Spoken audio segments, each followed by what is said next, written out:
Any other member guests that we've got here this morning? Yes, sir. I've got my neighbor Brian Clements here, has 3 daughters, lives in our neighborhood, interested in hearing the candidate forum this morning. Awesome, welcome.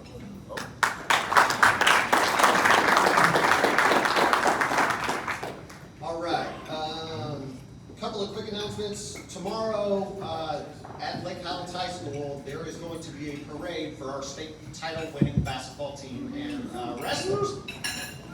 The Exchange Club has been asked to help run the logistics on that, and so we need volunteers out there.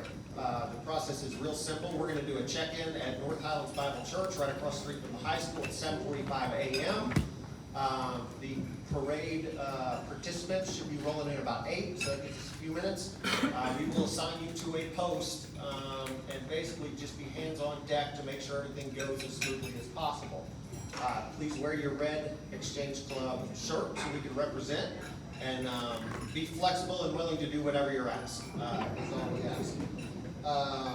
Also, Kathy Stewart reminded me that tomorrow night, in celebration of that, the mayor is he is okay doing the light show downtown, celebrate Lake Highlands. So they are going to be lighting up the ball in the Omni Hotel. So if you happen to be downtown tomorrow night, be on the lookout for that. Give a little cheer up in the air for that. Mr. Stafford, are you here this morning? No, Mr. Stafford. So we will make it short and sweet with that. Our spring benefit concert is coming up. Obviously, lots of news. There is a link to buy tickets in your newsletter every single week. So open up that newsletter. Rick puts a lot of work into that thing. Actually read through it and go ahead and start purchasing your tickets now. We'd like to feel good about our head count of knowing how many people are signed up. So we ask that you do that as soon as possible, please. With that, last reminder, we love having these kind of forums where we get an opportunity to hear candidates for important positions share their views, and all that we ask is that everybody is respectful of the process here and respectful of our moderator. He's going to try to keep us on the track so we can all get out of here on time. And with that, I will turn it over to Mr. Ken Ryan.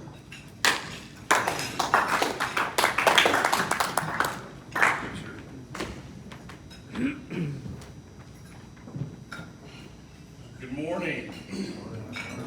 I'd ask that the candidates go ahead and come please take a seat. We're going to be going in ballot order, so starting from my right, Kathy Stewart, Brian Hessenbauer, Serrano Keith Baldeo, and Chris Carter.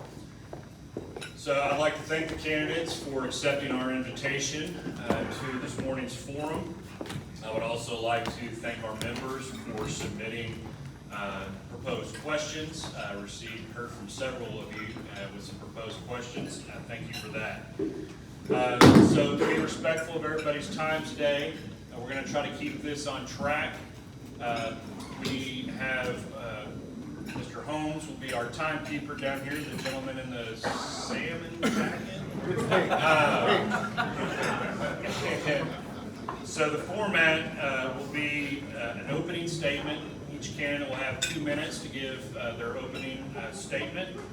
And then we'll try to have as many questions as we can within our 45-minute time period. We're giving the candidates 90 seconds each to respond to each question. We would ask the candidates to please stick with that time limit. And if we do so, we can get to more questions. Opening statements, you'll have 2 minutes each. For each question, you will have 90 seconds for a response time. And then at the end, each candidate will have 1 minute for closing remarks. Mr. Holmes will be keeping time, and you will receive a yellow warning when you have 30 seconds left, and you will receive a red light for a hard stop. So we'd like to start with the opening statement, beginning again in ballot order. Kathy Stewart, 2 minutes. Do I need a microphone? Okay, working, perfect. Good morning, my name is Kathy Stewart, and I am asking for your vote to be your next city council member on the Dallas City Council. I want to start first, instead of talking about me for a minute, and talk about you guys. As I've thought about this, and I've been a member with you all for the last several months, you guys, the Exchange Club, really contributes to the quality of life in our district. Whether you're funding the pavilion at the rec center, or whether you're helping fund the playground at Flagpole Hill, whether you're doing scholarships for high school students, or you're honoring our police officers and our firefighters, and our teachers, there is so much that you do to improve and to maintain the quality of life in our district. And I find that heartwarming, admirable, and I'm just deeply appreciative for that role that you play in this neighborhood. I have also worked on improving the quality of life in this neighborhood as the executive director of the Lake Highlands PID, and then as the executive director of the Uptown PID. That's what PID directors and PIDs do. We're charged with improving the quality of life in the district.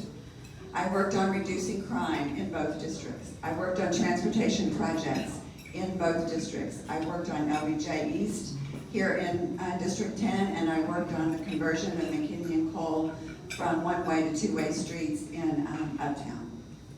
I've worked on numerous community engagement and improvement of our parks, both in maintenance and programming of parks. There are lots of pieces of community work that I've had the privilege of working on for the past 9 years.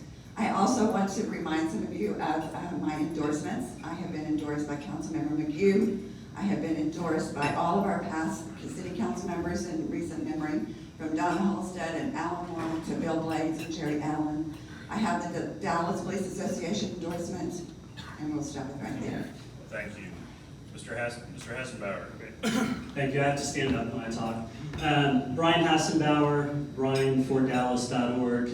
I've lived in Lake Highlands 17 years. I have a son at the high school. I have a daughter who, I'm not supposed to say this, but she's the mascot for the 8th graders at the junior high, the Wildcat.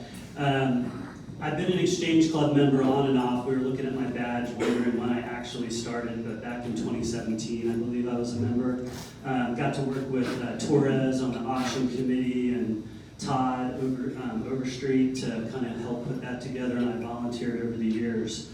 I do personally believe that at some point you have to make a decision in your life of, do you want to just continue to serve in a small capacity, or do you want to step up and try to do something that might be scary, might be intimidating, but something that you're called to do.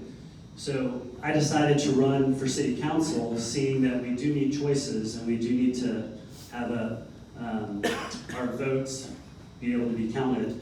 So I decided to run and wanted to take my service to the community to a different level. I was appointed by Councilman Magoo to the Community Development Commission and have been working with homeless issues as well as affordable housing. I helped when they were rewriting the housing policy to help make sure that we were doing that the right way, and I'll continue to focus on making sure that housing and affordable housing is done the right way.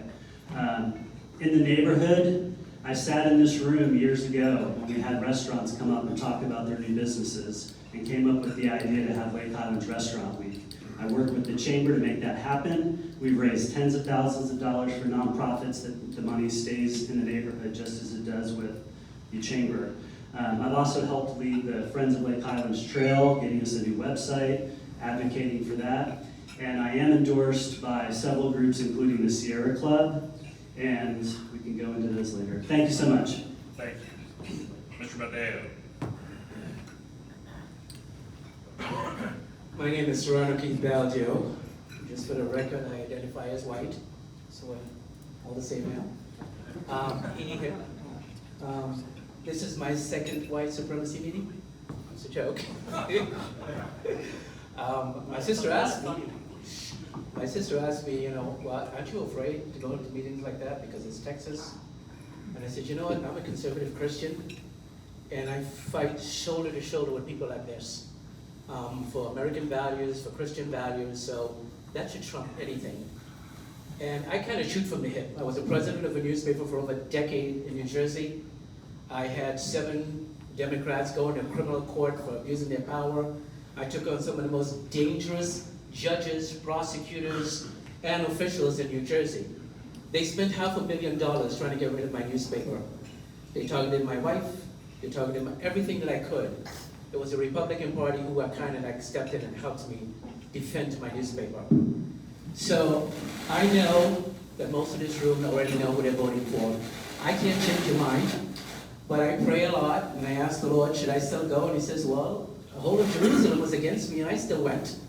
I still went, knowing that they will all reject me and not even be on my side. But being in news business, I met a lot of powerful people. I have moderated debates between Congress people, between sheriff officers, fights happening, I had to control that. So we're living in dangerous times in Lake Highlands. We had a violent crime increase. We have the FBI and everybody else in this district. The white votes used to be 68,000, now you're 5.5 thousand. It means you're being gentrified. And it's my job to make sure that you're still recognized in this community, because in 20 years, the face of this group is going to change.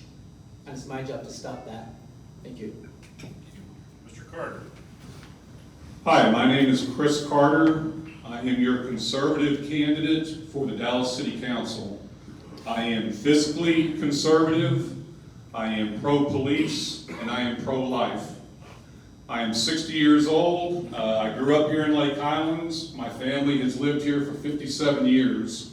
I attended Highlander, White Rock Elementary. I graduated from Lake Highlands High School in 1981, and I graduated from the University of Texas at Austin in 1985. I was on Wall Street up in New York City for 23 years, and then I was in international investment sales for 10 years, living in Hong Kong, Shanghai, and Mexico City at various times. The biggest challenge that we are facing now is 40-year highs in inflation and rising interest rates. I think all you guys see that just in the last couple of weeks, gasoline has gone up 80 cents a gallon. So inflation is not abating. The Federal Reserve is not going to pivot. Interest rates are going to stay high. We all know that, but the Dallas City Council does not know that. We have a city council that is essentially financially illiterate. I passed out a flyer here talking about the fact that we had a downgrade in our general obligation debt on the same pension issue that we're dealing with today with the police and firefighters. We are facing another downgrade at the end of the year if we don't have a solution in place. The difference is now we have interest rates that are at 4.75% instead of 0, and we have inflation running at 5 to 6% according to the CPI, whereas inflation back then was at around 1%. So this is a much more serious challenge that we're facing now, and if elected, this is going to be my #1 priority to shore up this pension fund and dispose of this existential threat to the city. Thank you. Thank you. All right, now we'll begin with the question. That's a good reminder. There is a trick to these microphones. Correct me if I'm wrong, but hold it toward the bottom. The top. Hold the top. Hold it toward the top. And if Ms. Stewart and Mr. Hassenbauer, if y'all rotate, you pass the mic back and forth, and the two of you pass the mic back and forth. So each candidate will have 90 seconds to respond. We will be rotating who responds first. So the first question, first response will come from Mr. Hassenbauer, and then we'll go down the line. Question number 1. In some instances, short-term house rentals in Lake Highlands through platforms such as Airbnb and VRBO have been used for organized and promoted parties, leading to complaints from surrounding residents about noise, parking, trash, and even criminal activity. Do you believe short-term rentals should be regulated, not regulated whatsoever, or outright banned? If you believe they should be regulated, what type of regulations do you believe should be put in place? Great question. I've come out openly and said we need homes, not hotels, in our neighborhoods. So I do believe that we have an issue that our housing stock is being sold to investors, and that's increasing the prices of housing for everyone, which is good for selling, but not so great for buying. Those houses have caused fear in our neighborhoods. I was talking to a neighbor the other day, and they said that they hear car doors in the morning, car doors at night, 2, 3 in the morning. They said that someone is throwing things in their pool, and they can't get a response from the city. And so we haven't figured out how to regulate them. We certainly know they need to be registered if they are in a zone that is zoned for them. They also should have to have a certain ranking on Airbnb and VRBO, so that way, if they're getting a 2-star, we get them kicked off. They're not allowed to operate in the city of Dallas. So that way, we're having the good short-term rentals here. We do need to allow to have longer-term rentals, though. So if it does exceed 30 days or something like that, where you need temporary housing when you're having a remodel, that needs to be allowed, even in residential areas, because then it is a residential type concern and it's not an overnight party. Thank you. Mr. Valdeo. Mr. Mayor, my vote is no. Because when you structure a community, you have to have your commercial, your business, and your residents. And I think people pay a lot of money for their homes, and they deserve to have the quietness to live in those homes. And I don't need a long speech on this, my vote would just be no. Mr. Carter. You guys do not want short-term rentals, therefore, we will not have short-term rentals. It's as simple as that. But also, you guys, the vast majority, don't want apartments built all over this district. But we're getting them at the Lake Highlands Dart Station. We're getting a homeless shelter over on Greenville Avenue in LBJ. We're now going to be getting apartments over here in the North Lake Shopping Center. None of us want this. None of us are being consulted on this. You're supposed to have 30 days notice for a public meeting on these items, and we're not getting them. If I am elected, you will be notified. You, the homeowners, will be making the decisions on this. And I will tell you this right now, if I'm elected, there will be no more apartment building in this district for 2 years. We're shutting it down. Because this complex going in over here at the Lake Highlands Dart, near where I live, is going to be a traffic disaster. And all the homes that are being built at the old Hollywood Door Company, they're going to be coming onto White Rock Trail. It's going to make it impassable in the morning. It takes 10 minutes to get through that light now. It's going to take a half an hour to get through that light in the morning, once all this comes online. So my answer to all of this development is, we've had enough for right now. We've got a lot on our plate. We need to digest it, so we're going to be shutting it down going forward. Thank you. Stewart. Going back to the question that was asked, I would say this. I have visited with many of you over the last several months. And yes, we have problem short-term rentals all over District 10, north of LBJ and Whispering Hills, in Moss Haven, over off of Rolling Rock. So at this point, I would be in favor of protecting our traditional residential homes and neighborhoods and saying no short-term rentals in our traditional neighborhoods. I know that regulation will be discussed, and the problem with regulation in the city of Dallas is the enforcement of that, right? We always have trouble with enforcement. We'll have all these ordinances. We have a promoter's ordinance. I'm really sure it's not being enforced. Those were problems that we were having in the bars in Uptown, so we began to limit the promoters. That is the problem with regulation, is you've got to have the staff to enforce it. And I'm not sure that is available. So at this point, I would say I am against that.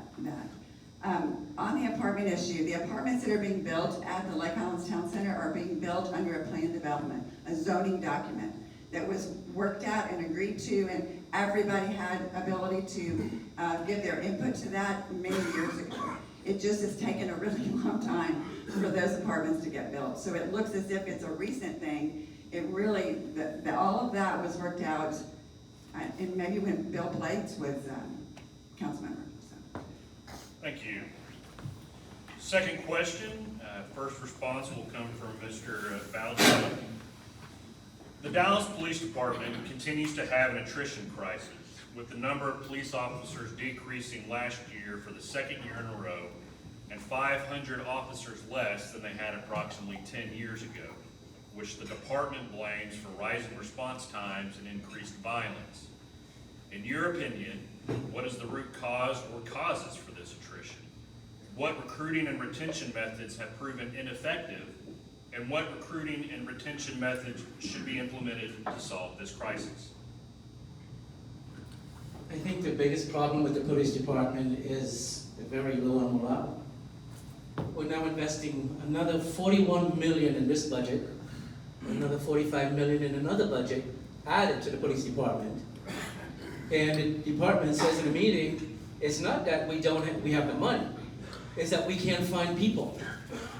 We can't find people because Kathy may have been endorsed by the union, but I speak with officers in the street all the time. And the problem is, they don't feel that this job is worth it. They don't feel welcome, they don't feel appreciated. There are programs in New Jersey when I was there, and it was events and activities we had for officers. We made them feel good. Under my administration, the officers will be labeled as a defense force under me, so they'll be treated differently. But you have officers telling me that, I don't feel welcome, so I'm gonna grab my pension, I'm gonna leave. It's not an attractive job. We did a study for almost $400,000, and they said the problem was not more officers, the problem was effective and efficient policing and registering of the crime. $400,000 told us that it wasn't more cops, it was the department was not effective and efficient enough. We have a big turnover right here in Northeast. We shouldn't have that. We should have somebody that can step in and say, look, what do we do? The Chief Ishmael is the first person going when I become mayor. He's got to go. He's ineffective, he's inefficient, and he doesn't know how to organize and run his team. Thank you. Mr. Carter. Guys, this is real simple. When you want to recruit and retain talent, you got to pay them. A starting police officer on the Dallas Police Department gets around $60,000. In Frisco, Garland, all the outlying cities, they're paying approximately $80,000. So they go through our police academy, they come out and they get poached. We got to give these guys a raise. It works out to approximately $20,000 across the board for the rank and file. That comes out to somewhere between $60 to $70 million. Divide that by 400,000 households in this city, it comes out to around $150 per household per year. Would you pay $150 to have a high morale, elite, robust police force? I think you would. But the first thing I'm going to do when I get down there is carve this out of the budget. This is tasked to us by the city charter, okay, the police, sanitation, and roads. We are not tasked with diversity, equity, and inclusion programs. So that stuff's got to wait while we get our priorities put in order. And that's what I'm going to do. This is not the intractable problem that T.C. Broadnax tries to make it out to be. It's a real simple problem. We're going to pay them more money. Thank you. Ms. Stewart? Okay, I have the privilege of working with command staff at Northeast and at Central. And I've had a good relationship with Dallas Police Association. I will support those leaders as they work on this issue. I trust their judgment and their experience. They are working on this. They know it's an issue, and I believe we will get this figured out. But I will support them. I'm not going to try to solve it for them. I'm not going to assume that I know more than them. I will support them and work with them. And I don't know that you can give that kind of a raise or just say that you're going to do that and be able to deliver on it. You would have to convince other council members to agree with that and vote on that. And I think that would be quite challenging. Thank you. Mr. Hasenbauer? Well, we certainly need to make sure that public safety is the #1 issue. Because if we can't get public safety right, if we can't get our 911 calls answered in a timely manner, then we can't do anything else in the city of Dallas. So we had gunshots going into windows in Merriman Park. and they're not getting responded to because the police officers have said in a public meeting that we had over at Marion Park Elementary that they just don't have the resources, they don't know where the bullets come from, it's just not what they're following up on. We can't have responses to police calls that way. So some of the things we can do, and Chris is right, we need to give our police officers a raise. We also need to make sure that the officers that are here are retained. The ones that are about to retire, that are already looking to cash out their pension, we need to make sure that they do get that $20,000 bonus to stay on for a longer period. So that can help us today to keep officers on the force. To recruit them, we also need to make sure that we can train them. There's some proposals going around City Council that have a new training facility that we can get more officers through the pipeline. Because that's one of our big problems. We get all these officers that are applying, but we can't train them fast enough, so then they don't become officers fast enough. The other thing we've done in the city is we do offer ways for them to get into affordable housing, because they do qualify. If you're making $60,000 a year, that does qualify you. And the city of Dallas also has a loan program that they can have their deposits on housing paid for. So we need to continue programs like that. Question number 3, first response will come from Mr. Carter. At least one family-friendly restaurant in Lake Highlands has been known to host drag show brunches. Do you believe this is appropriate or inappropriate in Lake Highlands? And would you support or oppose a proposed ordinance that would require such establishments that wish to host drag shows to have a sexually oriented business license? I'm a conservative. My family had been parishioners at St. Patrick's Catholic Church for 57 years, where I'm a parishioner today. This is absurd. I don't care what anybody does in the privacy of their own home, but it shouldn't be out here flaunted for all of us to have to deal with, and it certainly should, our children should not be exposed to this kind of thing. So, I mean, this is a real quick answer, no. But I want to touch on something Kathy said just now about the police. Okay, you're electing someone to go down there and be a leader. These problems are not getting solved. Okay, this flyer that I passed out to y'all, this pension fund has been an issue for years, and it's only gotten worse. And now the whole city is at risk of getting our general obligation bonds downgraded. Right now we're at AA. If they downgrade this to A or to triple B, the next stop is junk. And with the negative outlook, which we will most certainly get, there's not going to be a 2024 bond. Because investors don't invest with the negative outlook, knowing that the quality of the bonds that they're buying today is going to be going down tomorrow. So it requires leadership. That's what you guys are here this morning about, because you're leaders, and that's why I'm here. Thank you. Ms. Stewart.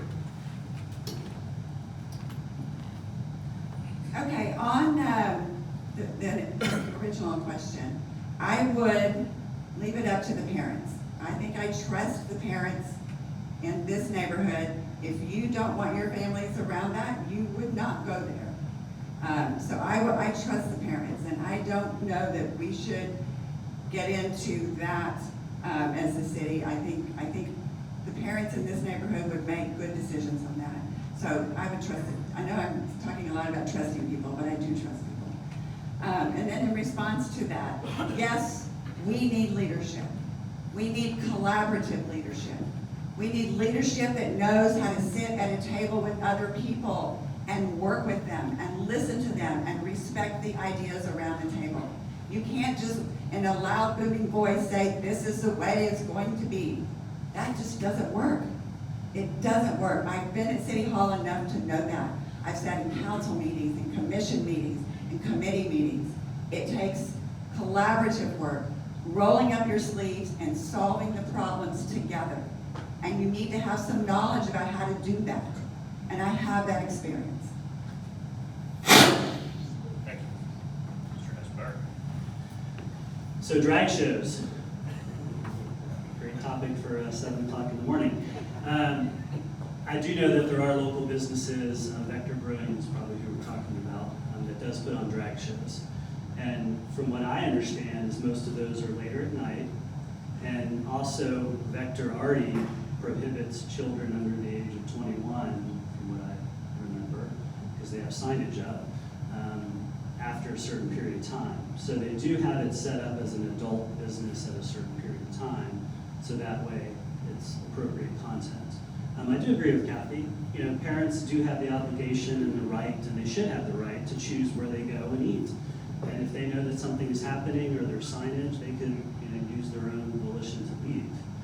And if you don't agree with it as an individual, you cannot partake in that business and boycott them on your own if you like. But I do believe in the First Amendment. I do believe you have a right to do that in public even, if it doesn't infringe on the rights of others. And these are ticketed events that you have to pay to go see. It's not like they're doing it on the street corner that everyone gets to watch. So I do support businesses being able to use their venues for what they choose to do. If the Knights of Columbus wanted to have a drag show here, this would be a perfect venue for it, because this is an awesome place. But that's their choice, and it's your choice to pay your money to go. And just to be clear and to be transparent, I am endorsed by the Stonewall Democrats of Dallas. Thank you. Mr. Valdez. If you're a Christian in this room, you should be screaming from the last two answers you got. I sued the Democrats for messing with my newspaper, and you know what the reason they said they sued me? Is because I was promoting my Christian faith. Yeah, I make decisions on biblical values, and I'm not going to have our kids sexualized when I have the power to stop it. There was a time in this country when that propped up. We get a whole, 40, 50, 500 people lift our fist and go in front of that business and say, we don't want that in our community. We don't want you sexualizing our kids. And to say I'm just going to stand back as the most powerful seat in the country. This is the 9th largest seat. Third in Texas. You are holding a powerful seat to say, I'm going to protect these kids. Even Jesus says, if you hurt one of these kids, well, answer to me. And you're going to do it to me. You sexualize our kids, and then they go into all different kind of lifestyle. No, if I have the power to stop it, I will stop it. Both as a Christian and as a legislator. Somebody has to set, I'm leaving it to the parents. You know what the parents do in this community?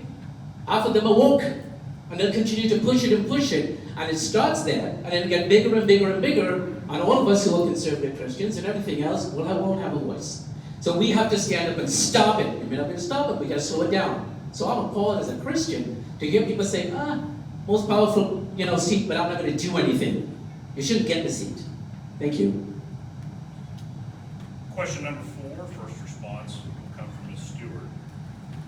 The city's tax rate has been reduced by 6.4% in the past 10 years, but the amount of the property taxes that the city has collected in that same time period has increased by about 80%. Residential property values and thus property taxes continue to skyrocket in Lake Highlands. Do you believe action should be taken to reduce the tax burden on residents? And if so, what actions can and should the city council take to address them? Okay, well, we sat in this room not too long ago and heard from Morgan Meyer about how the state is working on that, and we certainly appreciate all of that work. From the city's perspective, we do need to continue to look at the assessment rate. I believe Councilmember McGue mentioned something last night about how that assessment rate has come down steadily year after year, and we need to continue to do that. The other thing we need to do is to grow the tax base. We need to get more businesses here, and we need to get more development here. And one of the things we could do on that would be to improve our permitting and inspections. I understand from a lot of developers that that is a huge barrier right now to doing any type of development in the city of Dallas. That has got to be addressed. So we really gonna have to put some pressure on city manager and city staff and show some leadership there and really try to dig into that and get that fixed. So by increasing our tax base and lowering our tax assessment rate, I believe we can provide some good savings for everyone. Mr. Essenberg. Yes, we absolutely need to lower our property tax rate as it's been done every year for the past past several years. I do have to take it up a little bit with our council persons that say that they lowered your taxes, because that's not really true, as our moderator said. Your taxes have gone up every year because your appraisals are going up. So, they are working in Austin to try to cap the appraisal increases, so that way, you don't get a more than a 5% increase in your appraisals, which would help with some of that. But I do believe we need to lower the rate even more, so that way you're not affected as much. Even though Chris is going to tell you in a moment that the sky is falling and we can't afford anything anymore in the city of Dallas, we do need to give property owners tax relief. Because when you give property owners tax relief, they spend that money. And in Lake Highlands, where do they spend that money? Well, you go out to your restaurants, you go out to your bars, you pay for after-school care for your kids, you buy a new car. So the more money we can put into our economy and give back to our homeowners, that should increase the value for all of us of what we're trying to accomplish. We do need to focus on having more economic development in the city of Dallas as well, and the permitting process is broken. So as much as we can lower the property tax rates for individuals, we can also take a look at some of the corporate rates too. Corporations need to pay more taxes because they use just as many resources or more than individuals do. Thank you. Mr. Valley. Can you repeat the question? I'll set it find out. Sure. While the city's tax rate has been reduced by 6.4% in the past 10 years, the amount of property taxes collected has increased by about 80%. Do you believe the action should be taken to reduce the tax burden on residents, and if so, what action should be taken? Okay, so I've been in budget meetings for the last 6 years. I've been listening to these guys so recently. But Brian gets up and says we must increase the budget. We must have apartment complexes all over the place, which is reported by the news cause crime. We must push his progressive policies. Then he says we're going to reduce taxes. Doesn't understand that when you raise the budget, it's going to affect those taxes. In order to find out how you're going to reduce the taxes, you got to look at the contracts. Every contract over $100,000 needs to be examined. There is mismanagement, and there is no kind of fiscal responsibility. He knows about it from T.C. Brosnan. It's just spending, spending, spending. And if you're conservative, you know you have to have smaller government in order to go back and save taxes on the other side. But this government keeps getting bigger and bigger and bigger. And I keep watching it balloon itself. And I know where the money is, but I can't tell you right now because those corporations are going to kill me. And they're going to know I'm going after them, so I can't say it. But you should see the hundreds of millions of dollars that is going into these corporations that is not supposed to be going there. It's very simple math. If you have an income, you can't spend it. If you're spending more, you got to ask for more. So you got to spend less. Thank you. Mr. Carter. The sky is not falling, but the days of kicking the can down the road are over. We have 40-year highs in inflation. We have multi-decade highs in interest rates. We all know that. What you're hearing here is we're just going to keep doing it the way we've been doing it. We can't do that any longer, guys. This district is seen by this left-wing city council as a source of revenue. Okay, we are seen as having some kind of privileged insularity. Okay, it's nonsense. The key here is making sure your taxes don't go up in the next couple of years. And in order to do that, we have got to have a fortress budget, a fortress balance sheet. We have got to cut these diversity and equity and inclusion programs that we simply can't afford. There is nothing wrong with sitting there saying, I'm going to look out for the financial interest of my family first before some nameless, faceless individual, where we're going to be spending tens of millions, hundreds of millions on these diversity, equity, and inclusion programs. And that's what I'm going to go down there and do. We're going to be cutting these programs. We're going to be funding the priorities that we are tasked with by the Dallas City Charter. Thank you. Next question, first response will come from Mr. Hassenbauer. In the past 6 months, a 16-year-old boy was murdered outside his apartment complex. A 39-year-old man was found murdered on the street outside an apartment complex. And a body was found in the trunk of a car that had been towed from an apartment complex. These are not crime statistics from Chicago or even the Vickery Meadow area. Rather, these are statistics from the heart of Lake Highlands in the area of Walnut Hill and Audelia and near the high school. Why is this happening and how can it be stopped? Well, going back to talking about our public safety and the need to have additional police officers, being able to have more police officers, not just patrolling, but being able to work with department managers, be able to work with our high schools, be able to just have more resources. One thing that I know Councilman Magoo has been for is to have SROs on every school campus, because school safety is very important as well, and our elementary schools do have an issue there where they possibly could have need for an SRO there. So in terms of what's happened in apartments, we do have bad apartment owners, we do have bad apartment managers. Councilman Magoo did a wonderful job as a community prosecutor of making sure that those bad actors were vetted and kind of taken out of the system and prosecuted.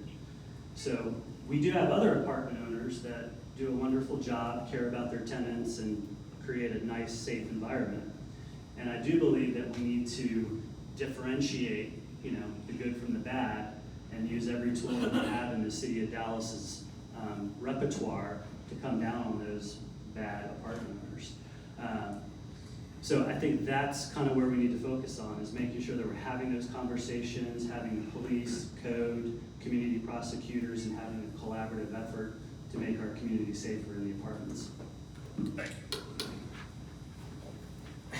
Mr. Bell. I hear these responses over and over again. What it basically means is we want to police our way out of those problems. And it never worked. Either from California to New York, it's not going to work. Policing your way, we're not Hitler's nation. We cannot police our way. So here's the answer. I was the president of a newspaper, I was friends with one of the mayors, and we implemented a program. Environmental social psychology is when you change the environment and you put a leader in there that is going to be respected towards the people, and you go in there and they see you, that psychology brings the respect. Then you implement the policies and the programs and the training, and you show, this is happening mostly in the minority community. These guys will never go in my minority community. But who said he's afraid? There's a map, I heard, to avoid my community, and that's what a crime is. I can walk in there with a suit and I get, hey mister, are you famous? I can get that respect. And I can bring that environmental philosophy to them and say, look, we're not going to have this anymore. 3 murders. And besides that, in 2021, we had the Labor Day murders, 3 people dead. They didn't show up. 7 people in 39 days dead in the black community, and it went beyond the news. My leadership will take me in there with a team, let them know we care. You cannot leave people hungry and alone in the minority community and think it's going to be safe there. Leadership has to be there. Thank you. Thank you. Mr. Carter. The question, as I understand it, is one of deterrence. When I was growing up here in the 1970s, the Dallas police cars had a 12-gauge shotgun strapped to the dashboard where everyone could see it. And a lot of you guys probably remember that. Back in those days, not only did we respect our police officers, we feared our police officers. And that was a big deterrent to crime. Now, with the left-wing Dallas City Council, when you advocate for law enforcement, you're called a racist. I've been called a racist when I was defending our historical monuments. It doesn't faze me one bit. Kathy's talking about how she was the executive director of the Uptown PID and they lowered crime. If any of you guys have been down to Uptown recently, it's the worst crime they've ever had. I've got friends who are moving their children out of Uptown because it's become so dangerous. This is a matter, once again, of leadership. The courage of your conviction that I'm going to go down there and I'm going to advocate for the police and I'm going to advocate for deterrence. If you talk to a Dallas police officer, they will tell you that they look at the Dallas City Council as one of their biggest adversaries because they don't have their back. I will have the back of the police, and we will have a strong, robust deterrence that's not going to cost us tens of millions of dollars. Thank you. Thank you. Stuart? Okay. I have worked with the police in this neighborhood on those kinds of issues. And one of the most important things you can do is, you're right, Mr. Baldeo, is to go into the communities where there is crime and work with those people. Work with them so that they begin to trust you, so that then some of our neighborhood police officers can come in and get some of the information that they need about how and when and where the crime is happening. So you need to build relationships and with the property manager, with the residents.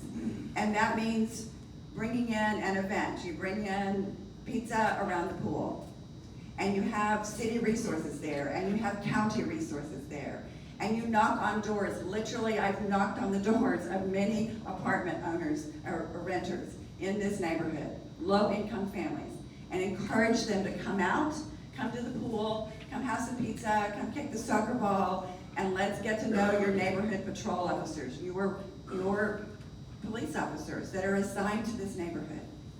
So we need to do more and more of that. We also need to put together what we used to have was called a government action team. And that's a monthly meeting with all of your resources, your community prosecutor, your Dallas police officers, your code compliance officers, your Dallas fire, and you sit around the table and you look at the properties that are an issue and you start identifying what you can do for those properties. Thank you. And final question for today. First response will come from Mr. Baldeo. Homeless encampments are encroaching on Lake Highlands. Would you support or oppose an ordinance that requires mandatory removal of homeless encampments on public grounds if the city had sufficient homeless shelter capacity for those removed? Could you repeat that, please? Homeless encampments are encroaching on Lake Highlands. Would you support or oppose an ordinance that requires mandatory removal of homeless encampments on public grounds if the city has sufficient homeless shelter capacity for those removed? Okay, so I guess if you're aware of it, the covenant has a law to remove those encampments already. So I don't think we can piggyback on it, but there's already a law in place from the governor that you must remove encampments. So we don't need an ordinance yet, we have the law in place. The encampments at 75th and Central, I am the one who removed it. I had 3 laws I put there, I scoped that place out for a month. I took photographs of them panhandling and sharing the money. I had an FBI agent looking for criminals there. I put that in a 4-page letter. I delivered it to the police department and I said, if any council member or anybody tells you that you can do this, you let me know and I'll file criminal charges for obstructing the duties of a police officer. And within 2 weeks after that, they cleared it. My suggestion was to fence it off, they fenced it off. So we have the laws in place. We don't need an ordinance. We can use what we have. But if there is an ordinance, yes, and I have to vote on it, I will vote on it. But you have to, there's a clause in the law that bans the church from annexing itself. This is a $1 billion industry from helping the homeless.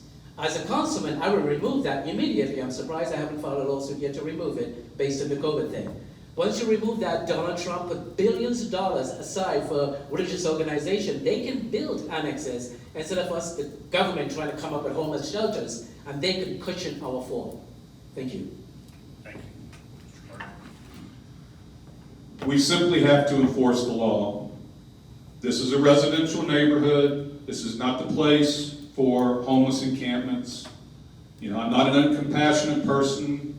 Bad things happen to good people. We need a social safety net, but that's the responsibility of the county or of the federal government.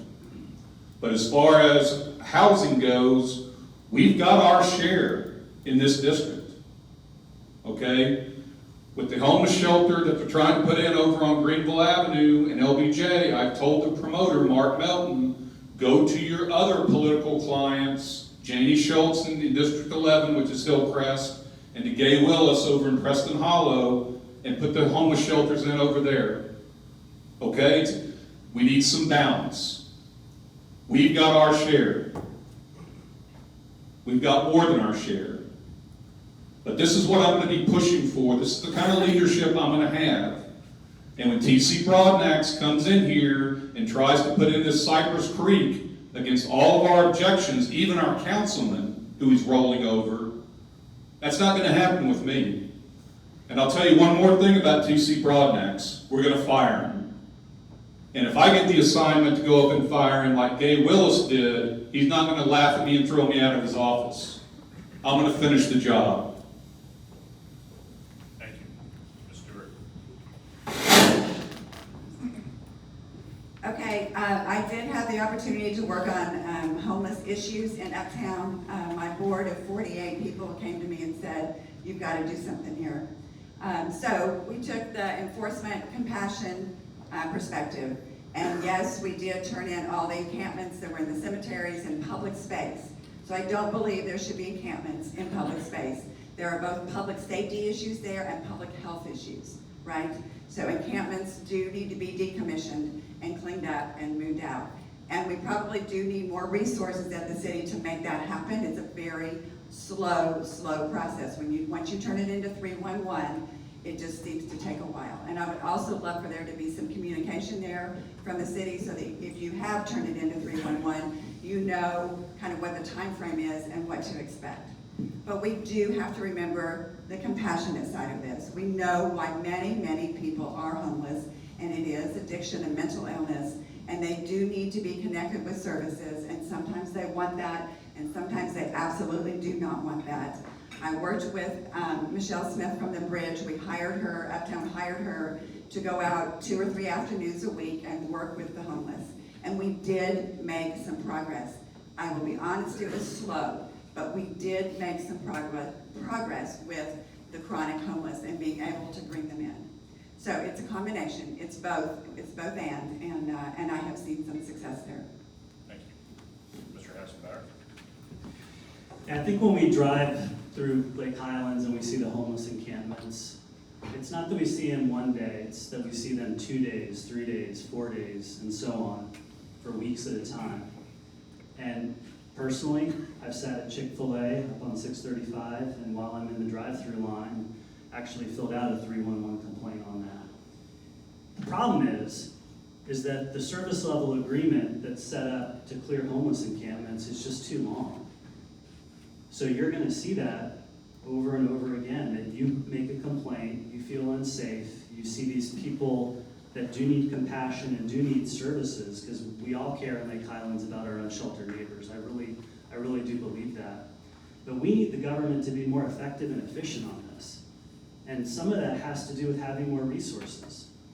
And you have to understand that homeless people do not have shelter, which is by definition why they're homeless. So we do need to look at the whole toolbox that the city of Dallas has, increasing shelter capacity, increasing transitional housing, such as we were looking at over at the 1900 Greenville. We also need to be looking at other solutions, such as mental health and drug addiction beds, so that way those people that do have an issue that don't want to be housed can possibly housed. Panhandling is another issue. They should be arrested and detained. Thank you. It's now time for closing remarks. Each candidate will have 1 minute. We will go in reverse order from the opening statements. So we will begin with Mr. Carter, followed by Mr. Baldio, Mr. Hassenbauer, and finally Ms. Stewart. Mr. Carter, 1 minute. I think that you see that you have a definitive choice in this election. If you want to kick the can down the road, you've got 3 choices. If you want to change, if you want to put a stop to what's been going on, to this deterioration, I am your candidate. I want to be very clear that I have the courage of my convictions. It's not just a booming voice. But the courage of my convictions is that I believe in American exceptionalism. I believe that Dallas is an exceptional city. And I believe that this land that we are standing on right now is exceptional because this is where I grew up.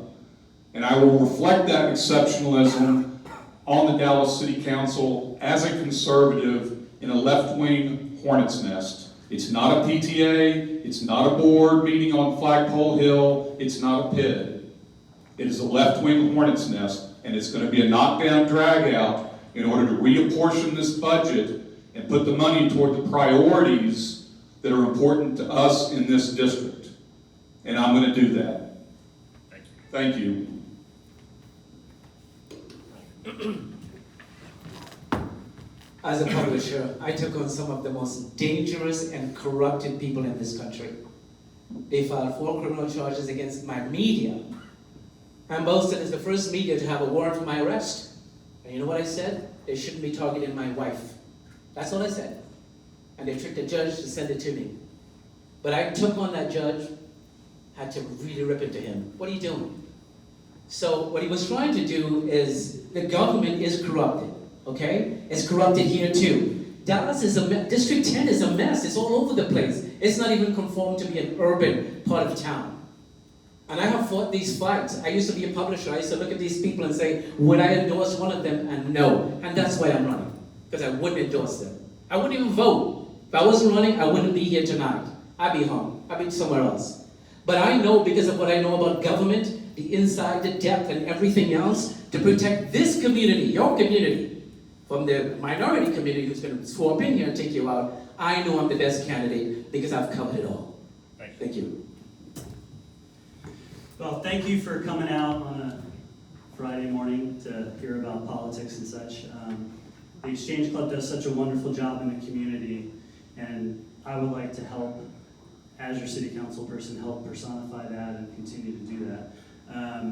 I do think that the city of Dallas, as the 9th largest city in the country, does have a lot of opportunities that we can capitalize on. You know, we can lead on things that other cities are lagging on and that we're falling behind on. We can lead on trying to solve homeless issues. We can lead on climate change and making sure that the city of Dallas is being just and having a police force that's keeping us safe, but also caring for us and kind of moving from that warrior mentality to a guardian mentality. We can do a lot of these things, but our current leadership needs to progress. And I do think that in the city of Dallas, what's good for the hive is good for the bee. So I would like to represent Lake Highlands on the city council and help make Dallas that shining city on the hill that we all want it to be. Thank you. Thank you. Ms. Stewart. Okay, I'm ready to hit the ground running day one. I have the experience. I've built relationships at City Hall with transportation, with Parks and Rec, with DPD, with Public Works. I have relationships with DART, with TxDOT, with COG. I am ready to go. I know this neighborhood well. I've lived here 40 years. Our 3 kids have all gone to school and graduated from here. I have spent a lot of time listening to you guys for the last, 6 months or so. I've drank a lot of coffee. Be happy to drink more if anybody wants to go to coffee. I know how to solve problems, and I know it's collaborative. I know it's working together, and I know how to get that done. So please vote for me on May the 6th, and my husband's gonna say, please vote, vote, vote. Please take 5 people with you when you vote. Please text 5 people that you voted. We're gonna have low voter turnout, probably, because the mayor's not contested. So please, please, please get your friends, family, get everybody out to vote, and vote for Kathy Stewart for Dallas City Council. Thank you. Thank you. Thank you to all the candidates for, again, accepting our invitation and being here and letting our members hear your positions. Thank you, members, for your questions that were submitted and for the decorum that we had today.